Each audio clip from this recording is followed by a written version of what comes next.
Yep, that's me. You're probably wondering how I ended up in this situation.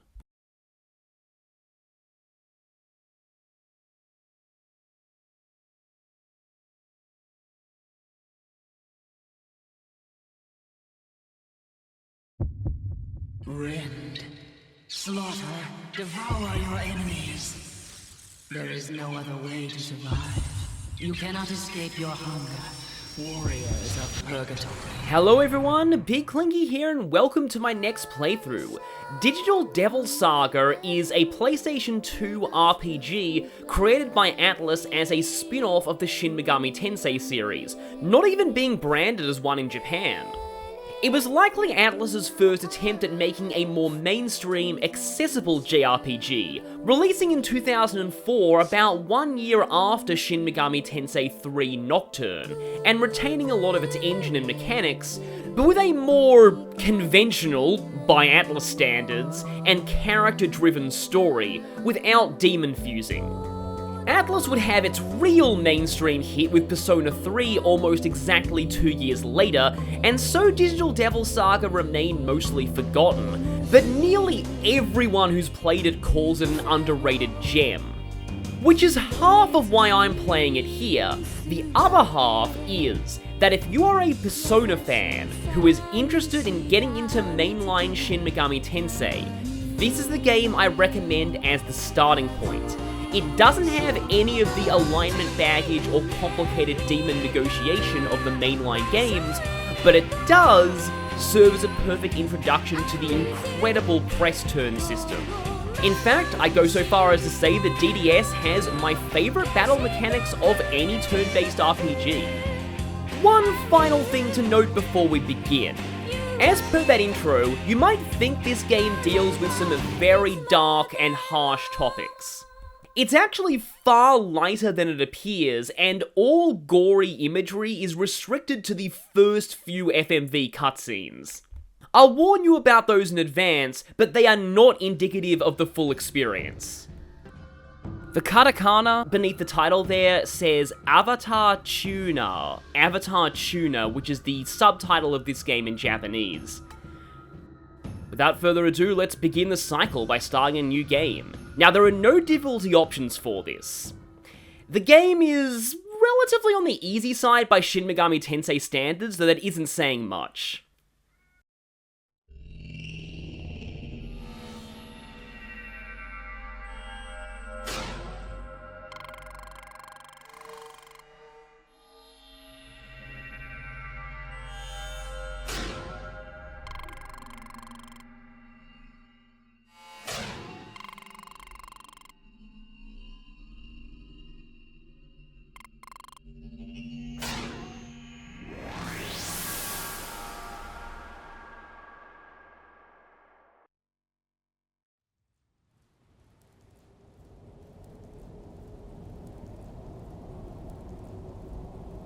Welcome to the Junkyard, a land of perpetual war and rain.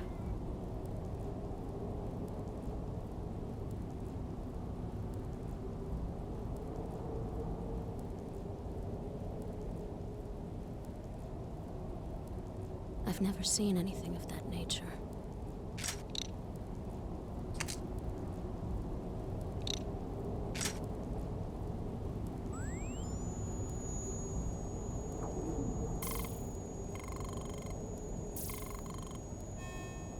Harley is present.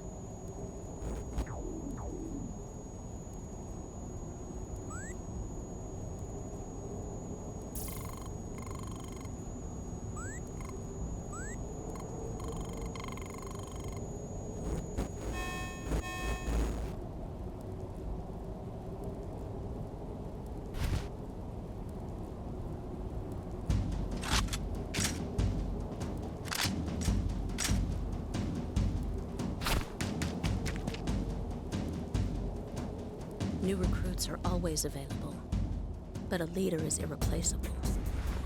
Remember that. It's funny just to say that. This is actually one of the few SMT games where your leader going down is not a game over.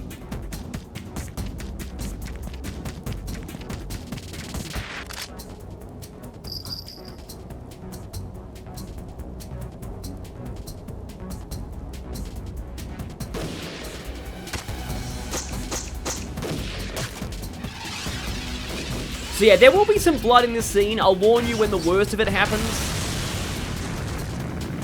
But it's, like I said, not very indicative of this game overall. The actual gameplay is completely bloodless.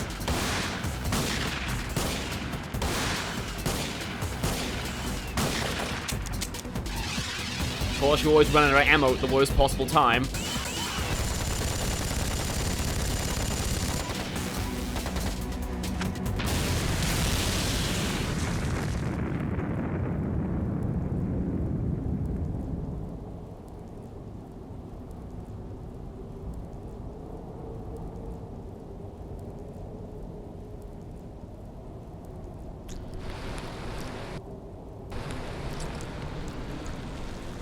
Warning to the vanguards.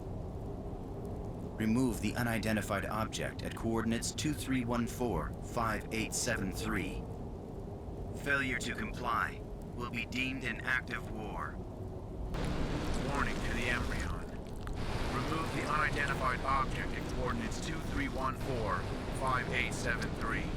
Failure to comply will be deemed an act of war.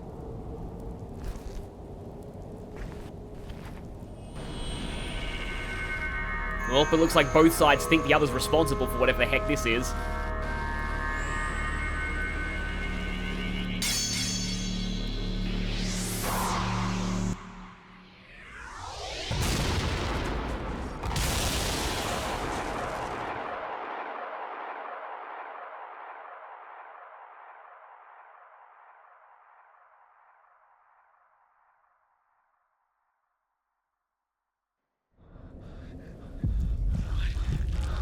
And, here's the gore warning.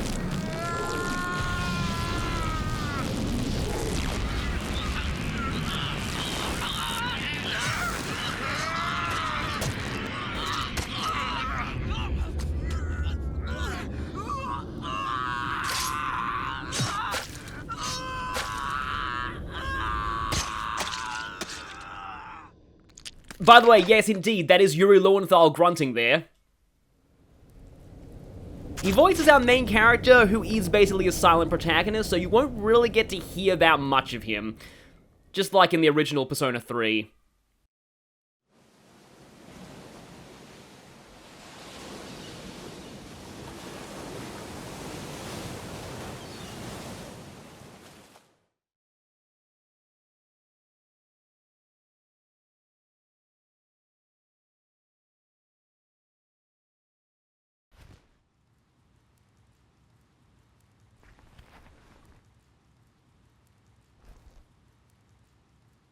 What happened?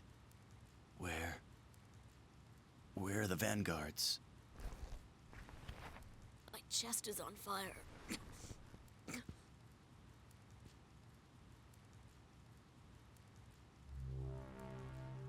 Leader.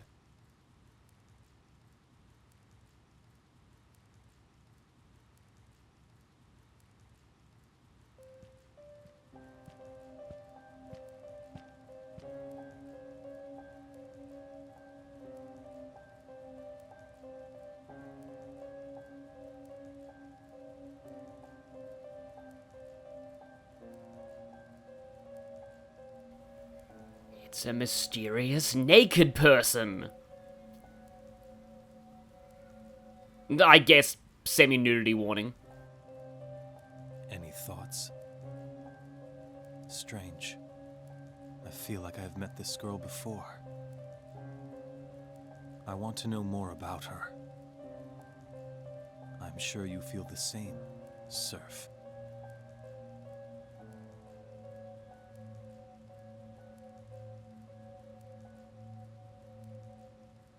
Meanwhile, Cat is watching. Cat is always watching.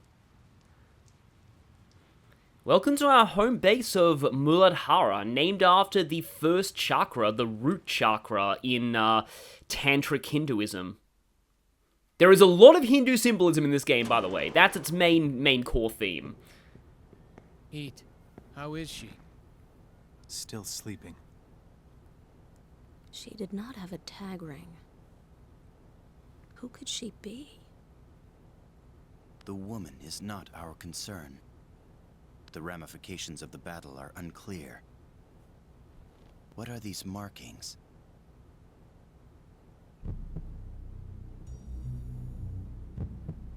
You won't know watching this, but there are controller vibrations on each marking. Our priority is to clarify the situation. I will go to the vanguards. To the Vanguard's territory? I will. They may have an answer for us. Surf and I will go. And one more.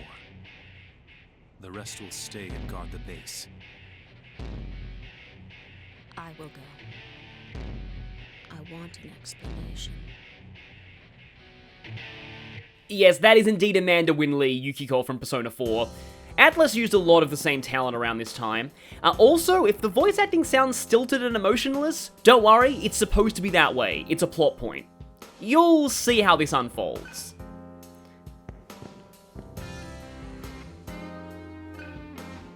Also, the music in this game, like in most PS2 era SMT, is an absolute banger. I believe this song is just called Muladhara, the same name as your base. No, I didn't mean to talk to Gale, I wanted to talk to Heat. Everybody has very on-the-nose names in this world. Take a guess as to what element Heat's gonna specialize in. But yeah. So, now that we have full control, we can move around with the control stick, we can rotate the camera when we're allowed to with the other stick, we can press the triangle button to view the map, and the square button to open the menu. Yeah, this can get a little disorienting at times for people who are used to other RPGs that usually put the menu on triangle. At this point, I believe it was also the case in Nocturne. Atlus was still using square for menu and triangle for map here, which I believe was actually the intent behind the design of the PS2. Triangle was meant to represent a point of view, while square was meant to represent some kind of a piece of paper.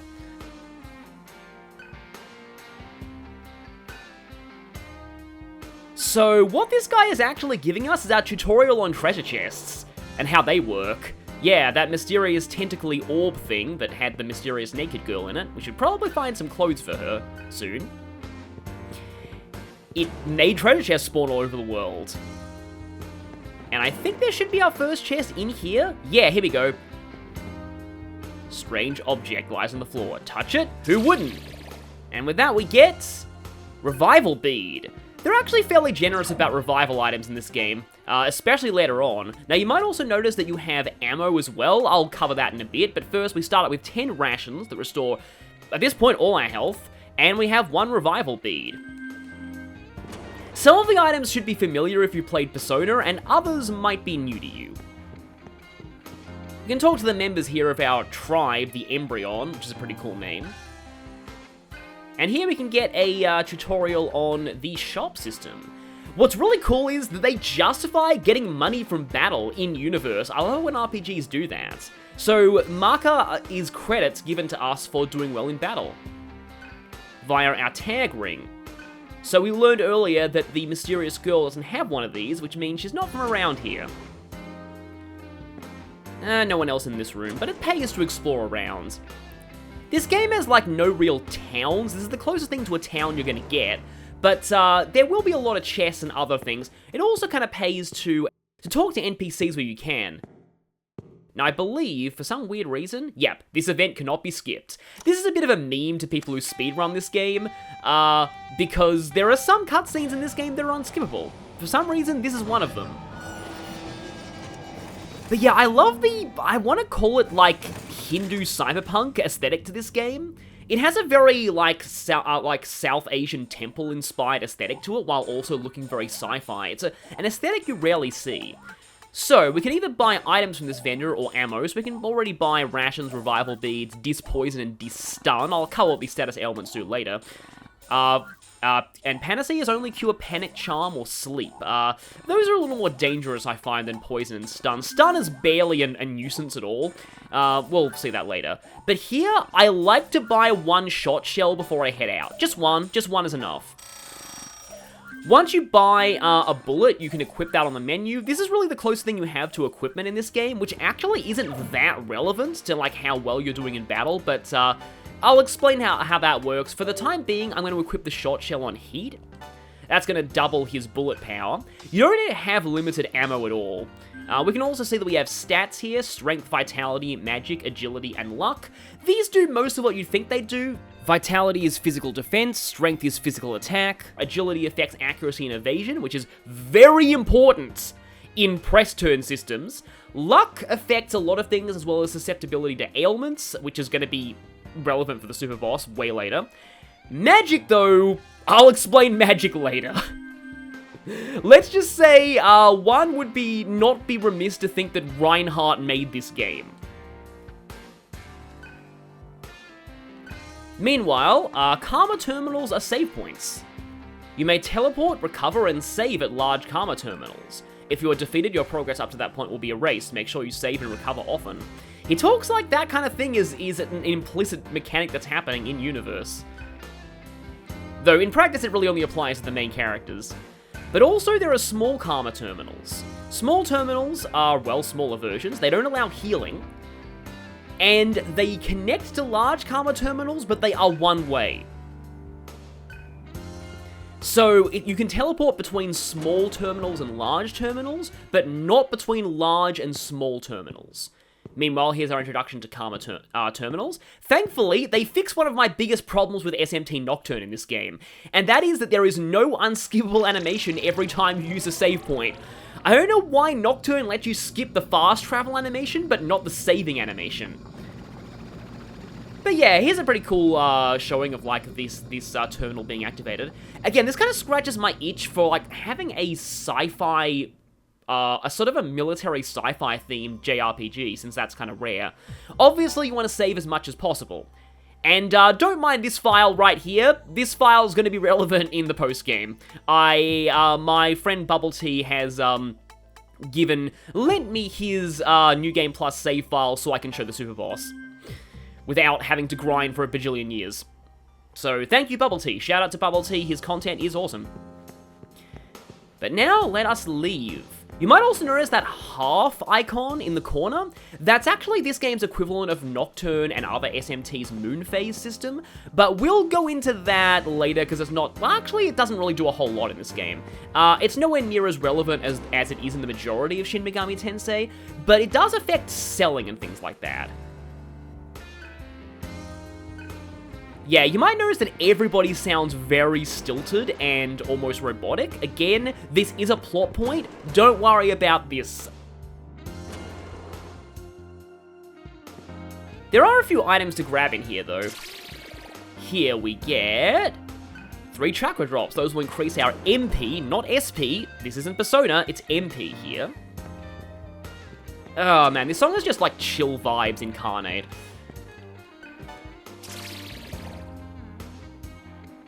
Soma drop. That will, I believe, actually, I forget exactly how that works. It does raise both, okay, all HP and MP for one ally. Wow, yeah. In a lot of other games, Soma drops only restore a small amount of both, but here, it's full. I believe the speedrun sells that, though I could be misremembering. And we get 2 disc poisons. I wonder if we'll be encountering poison later. We also have this. I more like to call it a cyan wall, but it's a blue wall. Surf cannot pass through it. Yeah, Surf is our main character. We're finding out more about how he works once we get into a combat situation, hint hint. Yeah, I love the rain here. What is it though with rain in cyberpunk settings?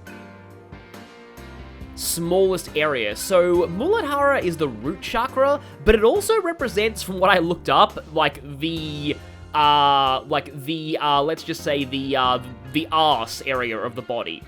And I guess that kind of fits with the Embryon being like one of the lowest ranked tribes, kind of the dregs of this place.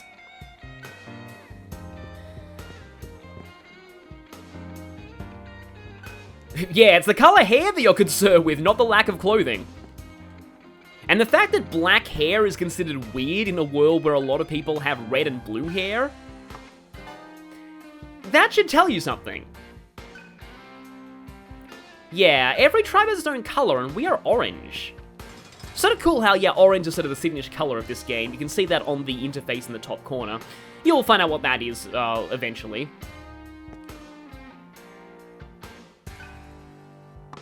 Yeah, so here we actually get a bit of exposition on the world. There are 6 major groups who divide and rule the junkyard. The Embryon is one such group. We all follow you, sir. Yeah, we are officially the full-on leader of this tribe. Now, the world we live in is divided into 7 areas. All of them are named after chakra from, again, Hinduism. The tribes of the junkyard are all fighting to rule over the other tribes. The triumphant group will be allowed into Nirvana.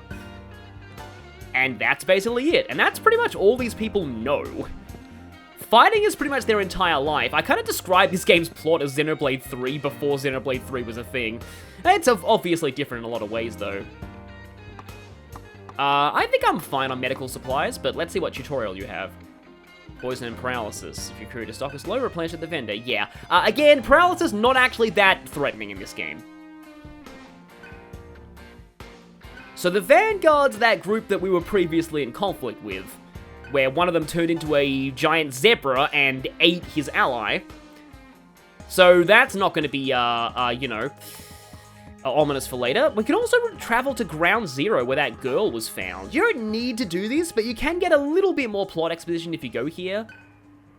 Huh. That's weird. We even lost a little bit of health from that. Surely that doesn't imply anything at all ominous. Nope, we're fine. We're totally fine. Oh, we also can get 5 rations from going here. So yeah, there is actually a decent bit of exploration in this game if you want. No specific information is known, but is often considered to be a true paradise. We must strive to reach it, that is the law. Yep, no questioning it, but we have to get to Nirvana for some reason. And also, if the leader is defeated, his tribe must follow the victor. So, hypothetically, if we were to take out the leader of the Vanguards, then we'd get all of their troops on our side. Maybe it was a Javelin of Light. Yeah, I love how, like, stilted it is. Something happened here. I want to know what it was. Sadly, Gale isn't here to give his catchphrase. We haven't heard Gale's catchphrase yet. We will. Trust me, we'll be seeing a lot of his catchphrase. Yeah, I'm pretty sure he's voiced by Steve Bloom, too, which is, he doesn't really do a whole lot of work in Japanese-style games anymore. So yeah, we're heading to the green territory of the Vanguards now, this one named after the second chakra, which I think means the origin of oneself, fitting for an early game area. Svadhisthana, I think. Again, anybody who actually speaks that, please clarify if I'm pronouncing things horribly wrong. Something is wrong. There are no guards. That works. Let us go.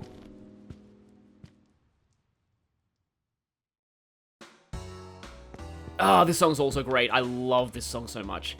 They fear us. What is fear? That's an interesting dialogue choice to be given. Huh. So the implication here is that these people did not really understand emotions before, and they are slowly starting to figure out what emotions are. Again, very, very interesting premise that this game's story has. You can explore around this area a little bit, and get this, which is pretty cool. Well, determine whether it's cool once I actually get it. Oh, it's Soda Drop, definitely pretty cool. There's also a vendor here. All vendors, no matter where you access them, they always sell the same stuff. So, yeah. There is a way to update the vendor's stock, and we will see that as we progress into the game. For now, though, let's raid the enemy base.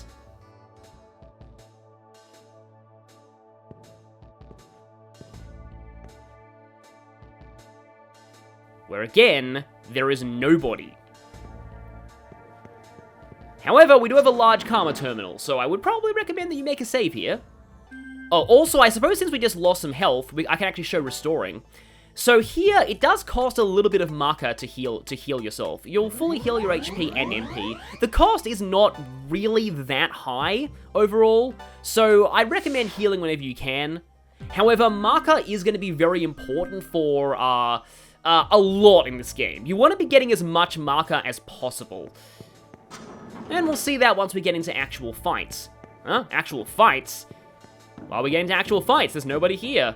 Well, you know, I do love the sense of foreboding that you get exploring this place, because, like, there's nobody here at all right now. Nobody. It's just so... It's like you just get the feeling that it's too quiet. But yeah, we can explore around these maps, fill out the auto map.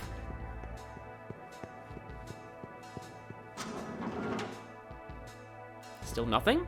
Do love how we have these carvings. A wall stands in the way. And we have this switch. Right now, though, we are not going to flip that switch. Instead, we're going to head this way. Because there's something that you can get by not flipping that switch, and it's a lot easier to do so before we lower that wall. So here we can pick up 3 more rations. Yeah, like I said, not exactly the hardest SMT game. They are pretty generous with healing items. And the fact that there's basically no towns and stuff means that generally everything you pick up will be useful in battle and not for much else. We have another blue wall here, remember that for later. We will obviously be able to deal with those. The majority of side quests will be returning to earlier dungeons and discovering new paths. But yes, this bridge is actually the top of that wall we previously encountered. If we'd lowered the wall immediately, we wouldn't have been able to get this. And that gives us 3 chakra drops for restoring MP. Almost said SP. Now I'll see you back down. And now we lower the wall.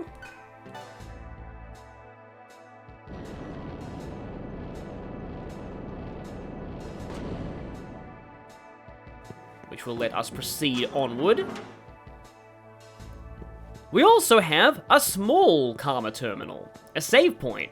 Surely that is not ominous at all. Because we go underneath here, we can get ourselves a strange object, otherwise known as a treasure chest. 1 revival bead, definitely nice to have. I'll explain exactly why they're nice to have once we get into fights, because I've kind of said this before, though. So, you only get a game over in this game if your entire party is wiped. At least everyone currently present in battle. It's a little like Final Fantasy X in that regard. This game is actually in a lot of ways, this game feels to me like what would happen if Atlus tried to make Final Fantasy X. So we could teleport back to the first Karma terminal, but why would we do that? Sounds can be heard from inside the room. Yeah, normally when the game gives you a warning before opening a door, it usually means a fight is incoming. So, it's tutorial time, also mild gore warning. I believe this is like the last major point in the game there is significant gore. Don't come any closer. No. Stay back. Don't eat me, please.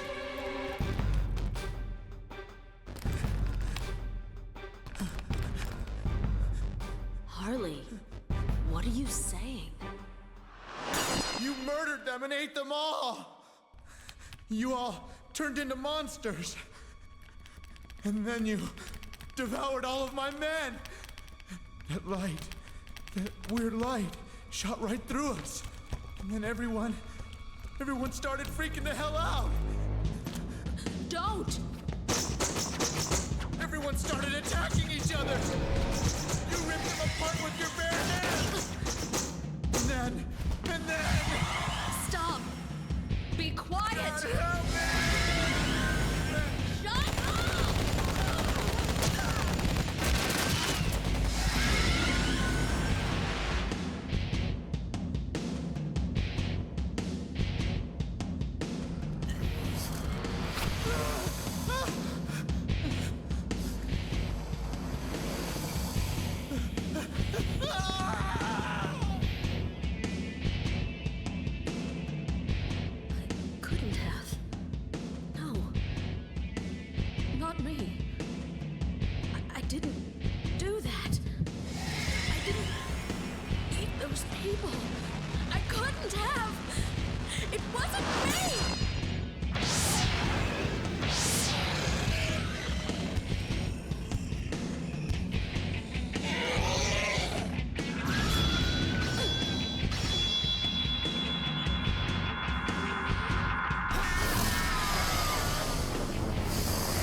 Welcome to edgy magical girl transformations.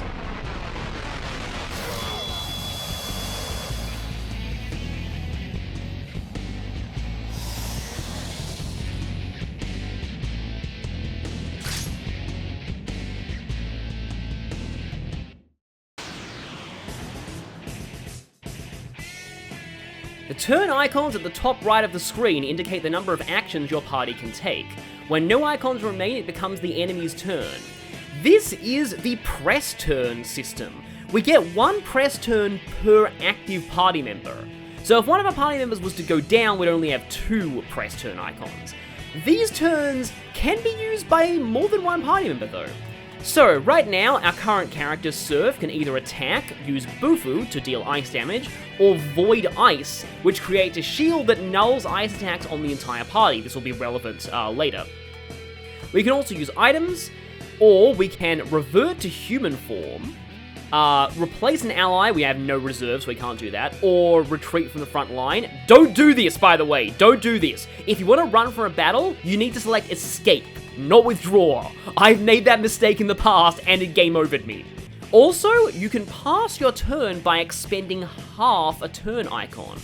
I'll cover more on passing later, because for now, let's fight these ghouls. Okay, so that was just a standard hit right there. Meanwhile, Heat has Attack, Venom Claw, and Mad Rush. Light random physical damage, light physical damage with a chance of poison, and nothing else. So he has no elemental attacks right now, which is a bit of a problem since these ghouls are weak to fire, and Heat normally is a fire user.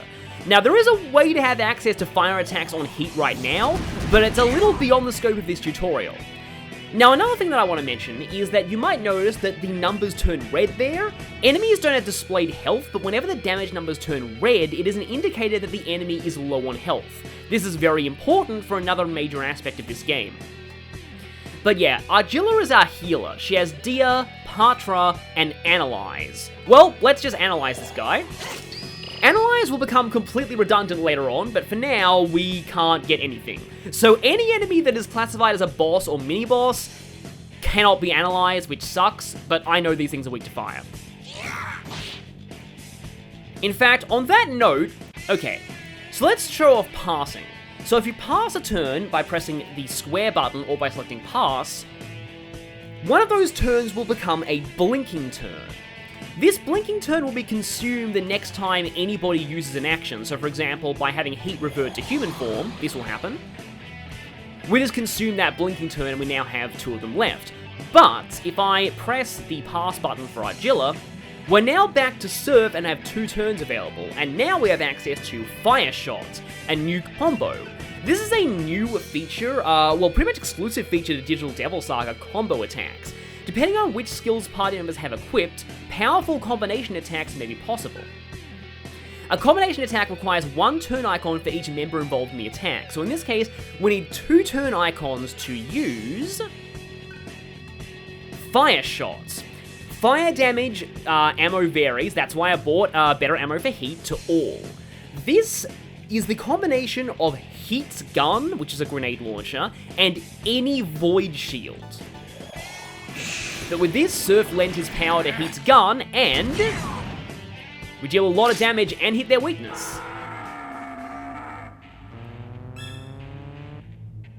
Now we have question marks on the side there at my points, but first, Surf just leveled up.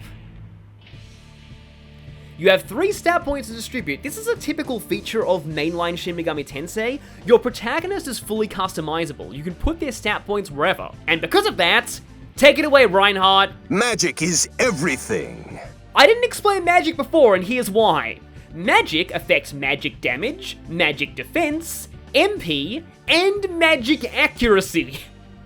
Magic in Digital Devil Saga is a stupidly broken stat, and putting all of Surf's points into magic lets you completely destroy the game. I'm gonna try and hold back from going all in on this, but I will be going for a mostly magic build on Surf. I feel like, to newcomers, this is the best advice that I can give. Because it helps not just with damage, but also with healing. Meanwhile, every level up you have a random chance of this happening. Okay, you just recovered HP. Sometimes you can recover MP as well, and sometimes you get random stat boosts.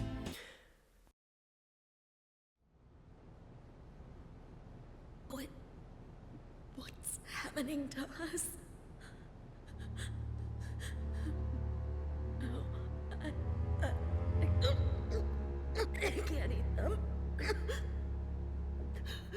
Why do you hesitate? Circumstances are different now. If you refuse to eat, you will perish like them.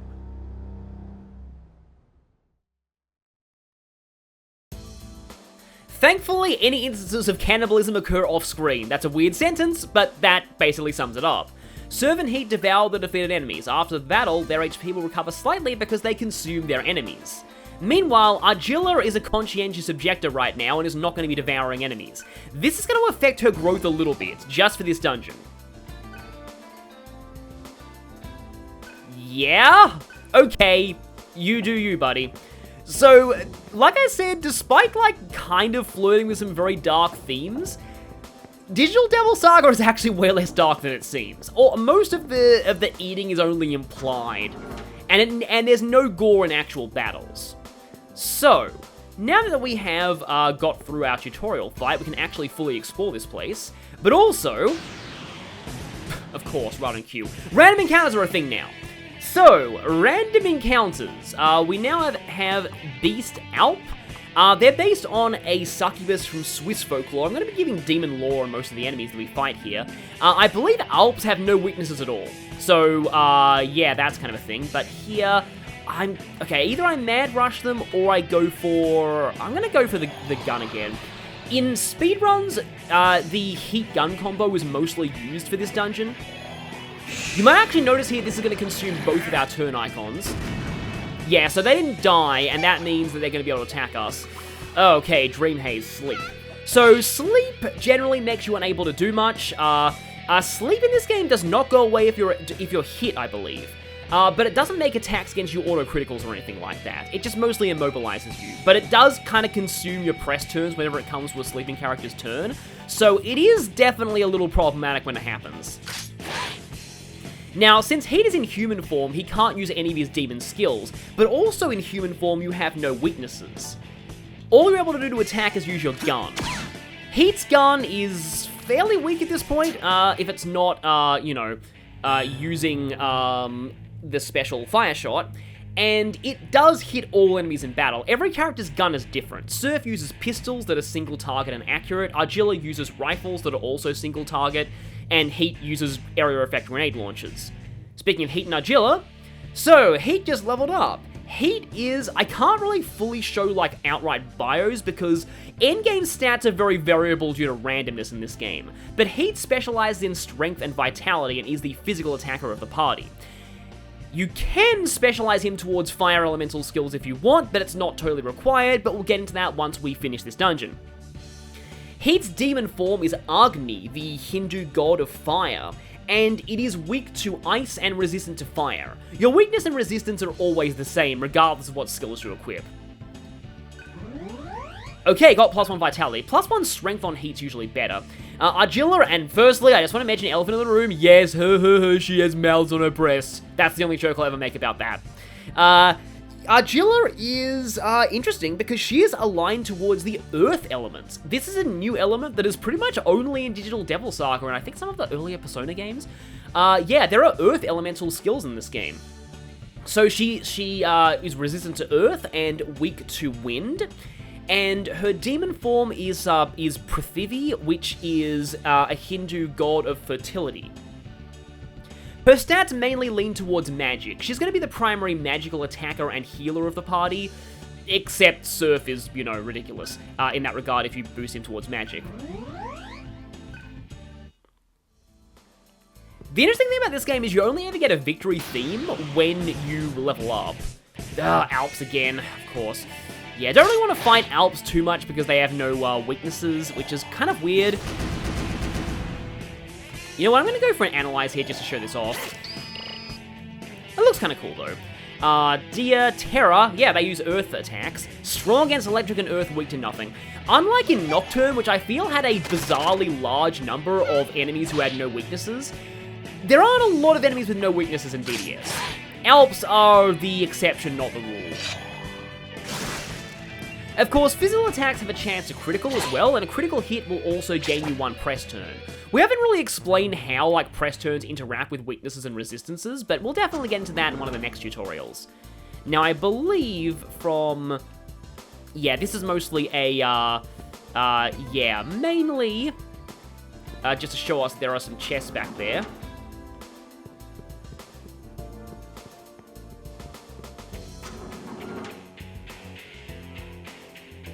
And from here, we can see there's a switch here, and I believe, actually, yeah, we need to go over here by pressing on the switch. So let's go ahead and do that.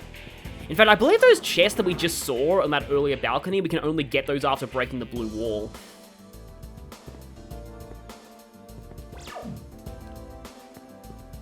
Probably should go back and hit that save point, but okay, can we... Okay, good, we are fighting something that is not weak to nothing.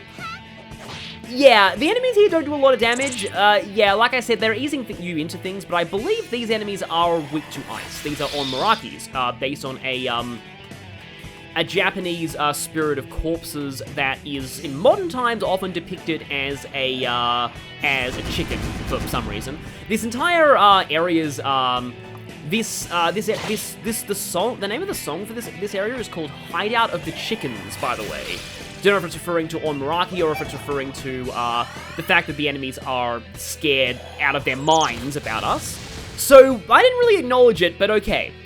So, if you hit an enemy's weakness, your full turn turns into a half turn in the same way passing does. That means I now, assuming that I don't hit any more weaknesses, I essentially have got 4 turns out of this 3 that I started with. So every press turn can potentially turn into another one. Of course, your next action, whether it be passing or doing anything else, will always consume the blinking icons before it consumes the non-blinking icons. This is not true in SMT5, where they change it so that if you pass and you have non-blinking icons, it'll actually convert the non-blinking icon to a blinking one. That doesn't work. It doesn't work this way here. So now, we're also going to pump up magic a lot. Okay, good, we got a heal on Agila. We did not get a heal on Surf, though, which is kind of annoying.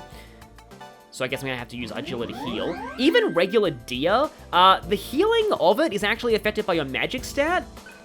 So let's go and open this door. And that's the other reason why I'm pumping Surf's magic. Yeah, so heading over here, the wall will automatically raise, and we aren't able to go any further. We saw before that we can go across this wall to fight that, well, we don't really know we're going to fight that guy over there, but obviously we are going to fight the guy over there, so let's go ahead and head up these stairs and do that.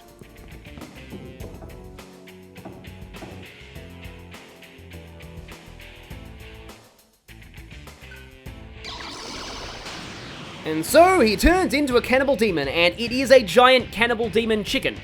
This is a cockatrice. By exploiting enemies' weaknesses, you will deal critical damage and retain your turn icons. This also applies to dealing critical hits with physical attacks. But if you attack blindly or the enemy dodges your attack, your turn icons will quickly disappear. So here's how this works. A missed attack consumes 2 press turns. A nullified attack, based on like an elemental immunity, also consumes 2 press turns, but if you hit an absorb or a repel affinity on an enemy, you lose all your press turns. So you gotta be careful about that. However, this is where Surf's Void Ice comes in. If the enemy is going to be using ice attacks, you can use Surf's Void Shield to nullify them and rob the enemy of their turns. This will be very important later. And yeah, in classic Shin Megami Tensei fashion, basically everything that applies to you also applies to the enemy. So, let's take out this gigantic chicken with Bufu, because I believe it's weak to ice. Yes, it is, okay. So we can either use our regular Bufu skill, or we could revert Surf and use our and use his ice shot. Oh, there we go. Well, that's a demonstration of that covered. I guess right here I can show this off. If you already have a blinking turn icon, you can't get any additional turn icons from this.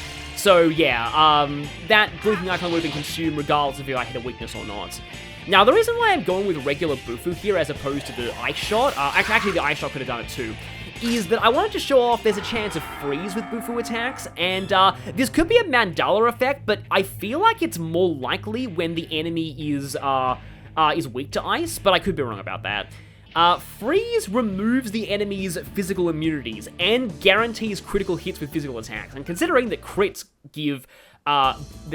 make it so that you get a press turn, it is very, very useful to, well, you know, go for critical hits. Now, we could drop this wall if we wanted to, but also we can just climb down the ladder, which is presumably how that enemy got up here with the wall, which is presumably how the enemies were able to get up here with the wall raised. It's a bit of, like, you know, attention to detail in the design of these dungeons. In fact, they are actually bases for these armies.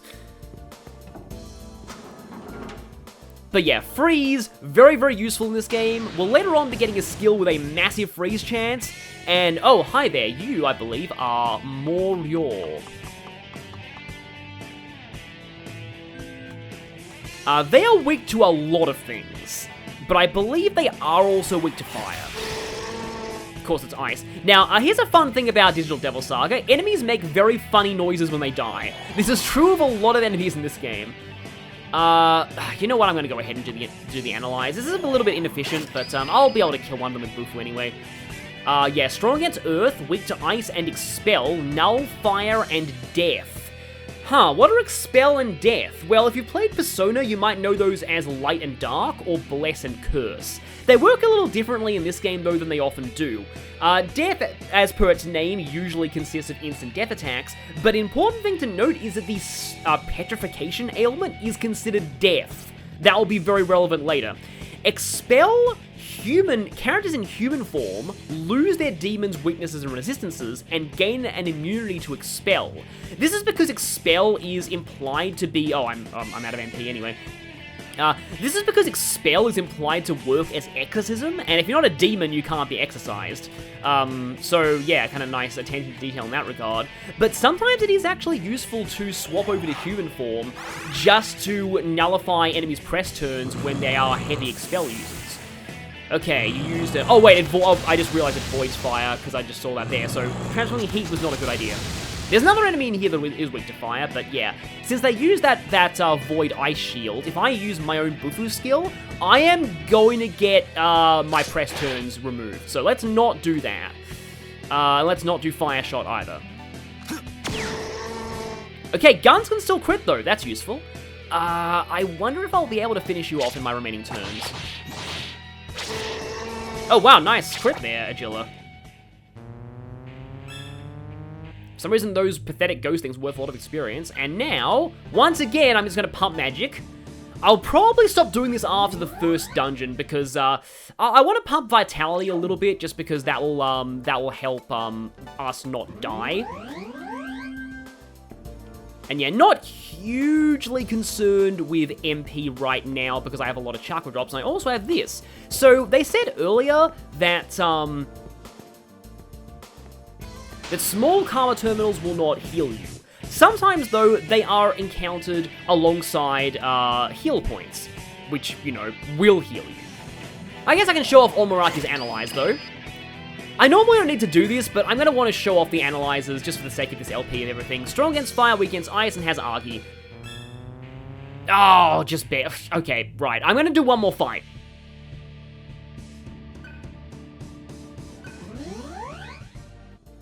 Unlike in Nocturne, there is no indicator of when a random encounter is coming. Oh, hi.